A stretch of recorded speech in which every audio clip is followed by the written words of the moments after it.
राम ने कहा है, जो रामचरितमानस में आया है, काम कोह मद मानन मोहा, रागन द्वेषन लोभन द्रोहा, जिनके कपट दंभ नहीं माया, तिनके हृदय बसहि रघुराया। तो जब मन में कपट बैठा हुआ है, छल छिद्र बैठा हुआ है, काम क्रोध माया मोह राग द्वेष है, तो राम वहाँ कहाँ से? आज सबसे बड़ा संकट हर घर में आप देखो, बच्चे हमारी नहीं सुनते हैं, बच्चे ऐसे हुए जा रहे हैं, बच्चे वैसे हुए जा रहे हैं। माता पिता का आचरण बच्चों के सामने अगर उस प्रकार का नहीं आएगा तो बच्चे कहाँ से मनुष्यता का लक्षण सीखेंगे? तो आप ये बता रहे हैं कि अभी चालाकी करो। और एक शब्द आता है स्मार्टनेस। स्मार्टनेस माने दूसरे को टंगड़ी मारकर खुद आगे बढ़ जाओ, तब आपको सब कुछ हासिल होगा। लेकिन ये जो टेढ़ापन है, राम नहीं मिलेगा। फिर राम सीधेपन से मिलता है। पर आदमी ये नहीं समझ पाता कि राम मिल गया तो संसार अपने आप आपको मिल जाएगा। और इसलिए आपको आज जैसे एक शब्द प्रयोग होता है, थोड़ा प्रैक्टिकल हो रहा है। प्रैक्टिकल का अर्थ क्या है? केवल अपने फायदे की सोचो, दूसरे के हित की चिंता मत करो। लेकिन आप देखिए, ये जो संसार चल रहा है, ये लोकोपकारी भावना से चल रहा है। अगर हम सब जय सिया राम, सब सुख लहे तुम्हारी सरना, तुम रक्षक काहू को डरना। हनुमान जी प्रसन्न हो जाए तो सब संभव हो जाता है भक्तों के जीवन में। यहाँ पे राम कथा का आयोजन हुआ है और काफ़ी बड़ी संख्या में भक्त यहाँ पर उपस्थित हुए। और उन्हीं भक्तों में से एक हैं आदरणीय बलदेव भाई शर्मा जी, जो आप कुलपति रह चुके हैं विश्वविद्यालय में। और जो मुझे जानकारी मिली, आपका तो मूल मंत्र है राष्ट्र सर्वोपरि, यही धर्म है, मूल मंत्र है आपका राष्ट्र सर्वोपरि। अच्छा, आप लगातार इस कार्य में लगे हुए हैं। अभी आप क्या देखते हैं कि आप पूरे समाज का, सनातन धर्मावलंबियों का अवलोकन करते हैं, तो क्या कुछ आप पाते हैं कि ये मिसिंग है, ये तो ठीक होना चाहिए? देखिए, एक बहुत बड़ा परिवर्तन समाज की मानसिकता में आया है और अब उसको सनातन धर्म संस्कृति के प्रति बहुत लगाव बढ़ा है। अच्छा। विशेषकर जब से अयोध्या में राम मंदिर का निर्माण हुआ है, तो पूरे देश में सनातन संस्कृति का एक पुनरोदय हो रहा है। लेकिन जो सबसे बड़ी समस्या समाज में है कि धर्म का अर्थ पूजा पाठ नहीं है, धर्म का अर्थ है जीवन के आचरण की शुद्धता। तो हम भगवान की भक्ति करते हैं, गान करते हैं, प्रवचन सुनते हैं, मंदिरों में जाते हैं, लेकिन हमारे जीवन में जो बदलाव आना चाहिए उसके लिए भगवान के उन गुणों का आचरण नहीं करते। अब जैसे आज कथा यहाँ हो रही है, राम का कैसा आदर्श जीवन था, उनके बारे में पंडित जी कितने प्रकार के उनके गुणों की चर्चा यहाँ कर रहे हैं। पर जब तक वो गुण हमारे अंदर नहीं आएंगे तो जीवन का परिवर्तन नहीं होगा। और हमारे यहाँ शास्त्रकारों ने कहा है, पूजा का विधान शिवो भूत्वा शिवम यजेत, शिव बनकर शिव की पूजा करें। शिव की पूजा तभी सार्थक है जब हम शिव बनने का प्रयास करें। हमारे अंदर तो रावण बैठा रहेगा और कथा हम राम की सुनते और गाते रहेंगे, तो उसका कोई लाभ नहीं है। इसलिए जो मिसिंग आप कह रहे हैं ना, मिसिंग ये है कि हम जो ज्ञान प्राप्त करते हैं, जो ईश्वर भक्ति का गान करते हैं, वो हमारे अंतःकरण में, हमारे जीवन व्यवहार में नहीं आती। वो जीवन व्यवहार में आनी चाहिए। आज सबसे बड़ा संकट हर घर में आप देखो, बच्चे हमारी नहीं सुनते हैं, बच्चे ऐसे हुए जा रहे हैं, बच्चे वैसे हुए जा रहे हैं। माता पिता का आचरण बच्चों के सामने अगर उस प्रकार का नहीं आएगा तो बच्चे कहाँ से मनुष्यता का लक्षण सीखेंगे? तो आप ये बता रहे हैं कि अभी जो सनातन धर्मावलंबी है वो कर्मकांड में प्रवृत्त दिखाई देते हैं, ईश्वर की प्रशंसा मात्र कर देना अपने कर्तव्य की दृष्टि समझते हैं, आचरण में उनके गुण उतरने चाहिए, ये नहीं हो रहा। ये नहीं हो रहा। कर्मकांड केवल पूजा का बाहरी उपकरण है। पूजा का अर्थ है अंतःकरण को बदलना। राम ने कहा है, जो रामचरितमानस में आया है, काम कोह मद मानन मोहा, रागन द्वेषन लोभन द्रोहा, जिनके कपट दंभ नहीं माया, तिनके हृदय बसहि रघुराया। तो जब मन में कपट बैठा हुआ है, छल छिद्र बैठा हुआ है, काम क्रोध माया मोह राग द्वेष है, तो राम वहाँ कहाँ से आएंगे? तो पूजा का अर्थ ये है कि अंदर से ये जो जीवन के विकार हैं ये दूर होने चाहिए। ये जब दूर होंगे तो अंदर सद्भाव आएगा, ईश्वर की भक्ति तब जगेगी। अच्छा, एक प्रैक्टिकल, चूँकि देखिए कथाओं में मेरा भी जाना होता है, बड़ी संख्या में देखिए लोग आए भी थे कथा सुनने के लिए। एक जो व्यवहारिक पक्ष हम देखते हैं जब लोगों से बातचीत होती है, जैसे रहीम का एक दोहा है कि अब रहीम मुश्किल भयो, टेरहो दो काम, सांचे से तो जग नहीं और झूठे मिले न राम। तो लोगों को लगता है कि ज़्यादा सत्य की राह पे चलेंगे, ये राम वाला आदर्श हम अपनाएंगे तो बहुत सारी चीज़ें छूट जाएंगी। आप अपने अनुभव से बताएं कि ये जो कॉन्सेप्ट दिखाई देता है समाज में, तो ये कैसे आ गया और ये कैसे दूर होगा, उसके लिए आप क्या काम हम लोग कर सकते हैं? देखिए, आज ज़िंदगी का सीधा एक फंडा है, दिल मांगे मोर। अच्छा, कम से काम नहीं चलता, ये भी चाहिए वो भी चाहिए। लेकिन आप अनुभव करेंगे, आप भी समाज में बहुत लोगों से संपर्क करते हैं, आपकी अनुभव में ये बात आती होगी कि हम चाहे कितना ही कुछ पालें जी, लेकिन एक समय सीमा आती है जीवन की, तब लगता है कि हाथ तो खाली हैं। हाँ हाँ, सुख तो कहीं है नहीं, शांति तो कहीं है नहीं। जिस संतान के लिए हमने दुनिया भर के प्रपंच करके संपदा इकट्ठी की, अंत में पता चलता है कि उसी संतान ने वो सारी संपदा हमसे हड़प ली और माता पिता को वृद्धाश्रम में भेज दिया। तो रहीम ने इतनी गजब बात कही है,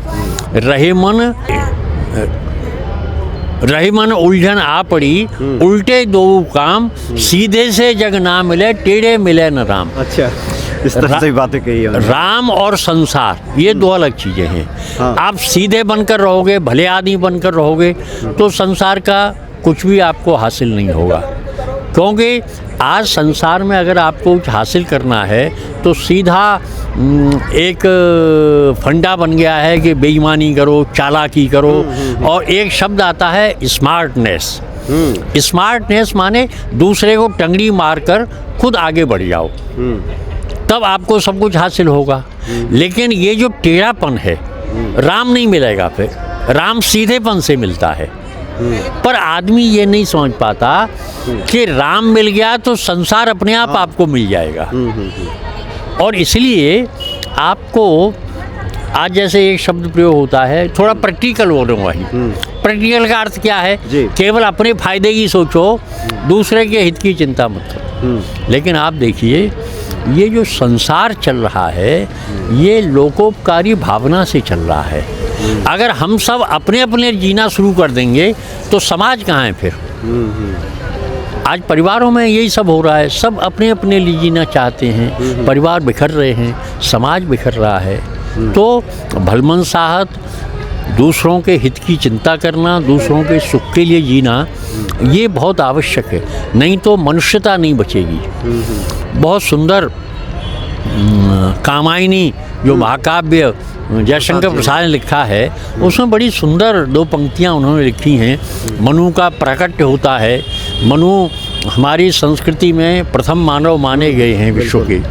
तो मनु प्रकट होते हैं, चारों तरफ जल ही जल है और नाव में है मनु, और प्रलय काल में उनका प्रादुर्भाव हुआ तो मनु सोचते हैं कि यहाँ चारों तरफ तो जल है, नीचे पैर रखने की जगह नहीं, और मैं यहाँ क्या करूँगा, मुझे विधाता ने क्यों भेज दिया?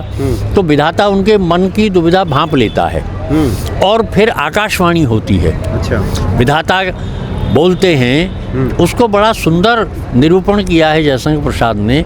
औरों को हंसते देखो मन हंसो और सुख पाओ, अपने सुख को विस्तृत कर लो, जग को सुखी बनाओ। जो भगवान के भक्त का लक्षण है वो है जगत को सुखी बनाना। अपने सुख की परवाह करेंगे तो फिर हम दूसरों को सुखी कैसे बनाएंगे। और सब अपने अपने सुख की सोचेंगे तो संसार तो राक्षसी वृत्ति से भर जाएगा। जी जी। और इसलिए अपने सुख के अलावा हम दूसरों के सुख की चिंता करना। आत्मानम मोक्षार्थम जगत हिताय च, ये हमारे ऋषियों ने कहा। अपने सुख की, अपने कल्याण की सोचो, लेकिन जगत के हित की पहले सोचो। जगत के हित में हम सबका हित है। यही भक्ति है, यही राम की पूजा है, यही राम के जीवन को समझना है। तो एक तरह से कहें कि एक मिसकॉन्सेप्ट कह लें, एक गलत अवधारणा लोगों ने पकड़ ली। लोगों को लगता है कि हम सबके सुख की बात करेंगे तो मेरे सुख का क्या होगा, कहीं कम ना पड़ जाए, चीज़ें तो कम है।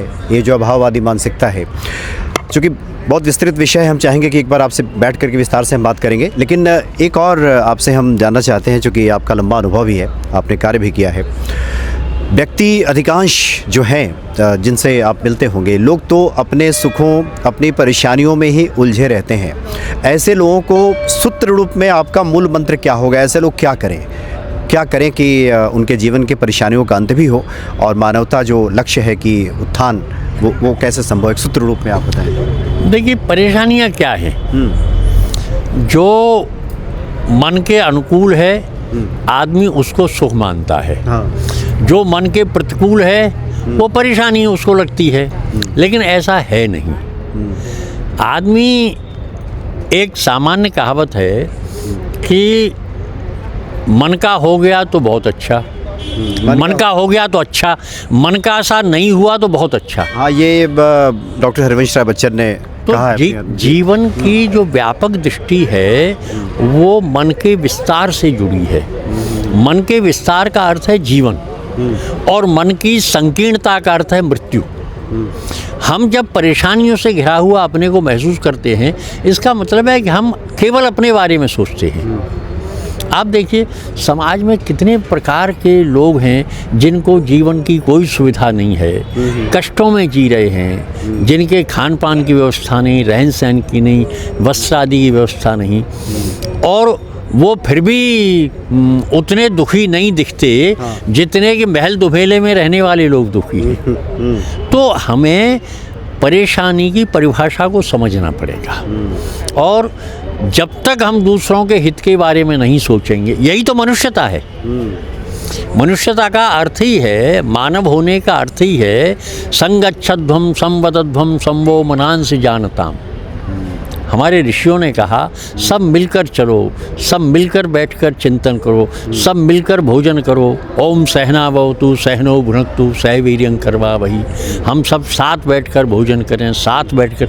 ये जो मनुष्य जीवन की एकात्मता है, यही सुख का मूल मंत्र है, यही परेशानियों से निजात है। एक अंत में उदाहरण देना चाहूँगा। हम गोला बनाते हैं, उसे व्रत कहते हैं। तो एक गोला बना दिया, फिर उसके ऊपर दूसरा गोला बना दिया, फिर उसके ऊपर तीसरा गोला बना दिया, लेकिन सारे गोले अलग अलग हैं। भारतीय संस्कृति में प्रकृति को और जीवन को अखंड मंडलाकार कहा है। अच्छा, हाँ। उसमें एक बिंदु से हम गोला बनाते गए, वो कोई भी गोला एक दूसरे से अलग नहीं है, अखंड है, खंडित नहीं है। अखंड मंडलाकारम, जो मंडल बना हुआ है, व्रत बना हुआ है, वो पूरा एक बिंदु से और अंत तक सृष्टि पर्यंत चल रहा है, कनेक्टेड है। और हम अपना गोला अलग बना लेते हैं, आपका गोला अलग बना, तो फिर सुखी कहाँ से रहेंगे? मनुष्यता का अर्थ ही है हम सबके हित चिंतन के लिए जिएं, और इसीलिए हमारे ऋषियों ने वसुधैव कुटुंबकम का मंत्र दिया। वसुधैव कुटुंब कहने के लिए थोड़ी है, वसुधैव कुटुंबकम का अर्थ है कि भाई सारा विश्व, सारा जगत हमारा सबका एक परिवार है। मतलब ये भी कनेक्टेड है। और आप देखिए कितनी बातें बहुत हैं, अगर बैठेंगे तो चर्चा लंबी है। हमारे ऋषियों ने एक अथर्ववेद में पृथ्वी सूक्त आया है, माता भूमि पुत्रो हम पृथिव्या। ये धरती हम सब की माता है, हम सब की संतान है। तो इसमें जाति, पंथ, भेद, भाषा, क्षेत्र, इसका कोई विभेद है ही नहीं। जब पृथ्वी एक माँ हो गई, हम सब उसकी संतानें हैं। तो ये जो एकात्मता है, ये एकात्मता तभी चलती है जब हम सब एक दूसरे के हितों का चिंतन करें। आनंद आया। हमें तो लगा था कि 5-7 मिनट में बातें हम लोग करेंगे, लेकिन आप तो इतनी अच्छी अच्छी बातें, अभी तो देखिए जिज्ञासाएं बहुत शेष हैं, इसलिए कभी समय आप निकालें। लेकिन इन सब तो विषयों की चर्चा होनी चाहिए, बहुत आवश्यक है। और दुर्भाग्य है कि अब इन विषयों की बात करने का अर्थ हो गया है लोगों के वक्त बर्बाद करना। लोगों को लगता है कि जैसे शुरू हमने जहाँ से किया था, लोगों को लगता है इससे मिलेगा क्या? कुछ नहीं मिलेगा, उनको लगता है। एक शायर ने बड़ी सुंदर 2 पंक्तियां कही हैं, ख्वाहिशों भरी जिंदगी में हम सिर्फ दौड़ रहे हैं, रफ्तार कुछ धीमी करो मेरे दोस्त, ताकि खुशी से जी सको। दौड़ है एक ना, शना ये पालूं वो पालूं, रफ्तार की गिरफ्त में फंसा हुआ आदमी जान देने को उद्यत है। आप रोज़ अखबारों पढ़ते हैं, रफ्तार ने कितनों की जान ले ली। ये लालसाएं, ये ख्वाहिशें, जैसा मैंने पहले कहा कि दिल मांगे मोर, कम से काम नहीं चलता, न कम चाहिए न गम चाहिए, हैं? तो इन सब चीज़ों में फंसे रहकर आदमी को कोई सुख कभी मिलता नहीं है। दुर्भाग्य है कि उसी को सुख समझता है।